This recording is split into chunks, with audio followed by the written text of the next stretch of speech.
Olá, seja bem-vindo ao Profissão Balé. Esse é um canal para quem se interessa não só pelo balé, mas pela dança de forma geral, onde a gente fala sobre aspectos didáticos, pedagógicos da dança, sobre a história da arte, história da dança, metodologias, enfim, tudo mais que puder contribuir para o seu conhecimento sobre a dança.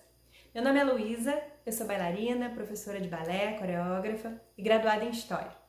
E hoje, no vídeo de hoje, nós vamos falar sobre uma importante etapa da história do balé, propiciada principalmente pelas propostas de reforma de Jean-Georges Noverre.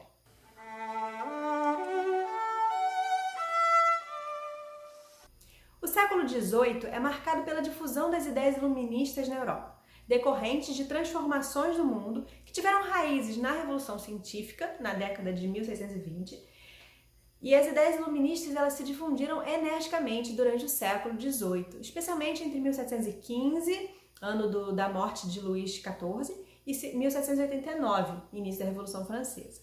As ideias iluministas exaltavam o conhecimento adquirido pelo uso da razão.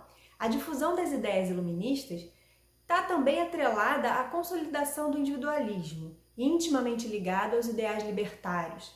Essa trama de transformações do pensamento social, como não poderia deixar de ser, se refletiu na dança cênica que se produziu nesse período.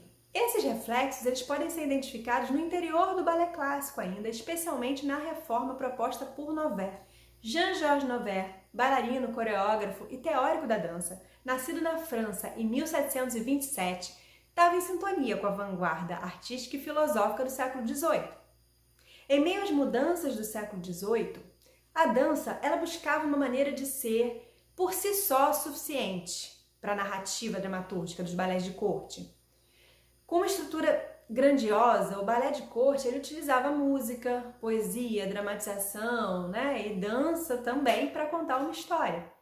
A dança era, portanto, apenas um dos elementos dessa narrativa. Em consonância com essa autonomia almejada ali pela dança, o Noverre propôs várias mudanças que objetivavam facilitar essa narrativa e proporcionar uma representação mais verossímil, ainda que embelezada, da natureza. E para atingir essa verossimilhança, Noverre defendeu a necessidade do conhecimento sobre o corpo que dança e da observação minuciosa da natureza.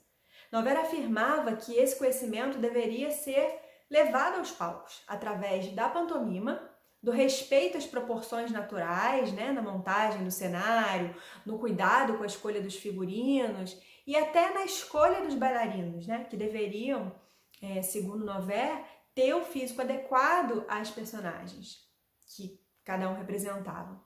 Noverre queria uma representação que afetasse, que emocionasse o espectador. Por isso ele se preocupou também com a expressividade dos bailarinos, que considerava fundamental para a criação das personagens e para a compreensão e afetação do público. Por isso, ele propôs a retirada das máscaras dos bailarinos, abriu mão das vestimentas pesadas e luxuosas, levando para a cena o bailarino por trás das máscaras. E é uma questão bastante representativa da valorização do indivíduo, que é uma característica do período iluminista, como a gente citou aqui anteriormente. As revoluções que marcaram o século XVIII propiciaram a alteração de uma ordem social que podia valorizar mais as conquistas físicas e expressivas em vez da elegância. As propostas do Noverre foram revolucionárias para a dança, inaugurando o que ficou chamado de balé de ação e dando conta de um período de transformações do pensamento social propiciado pelo iluminismo. As suas ideias elas reverberaram ainda por muito tempo e foram precursoras das transformações que o balé clássico sofreu durante os séculos seguintes. E até mesmo, segundo alguns estudiosos da dança, precursoras das ideias que depois inauguraram a dança moderna no século XX.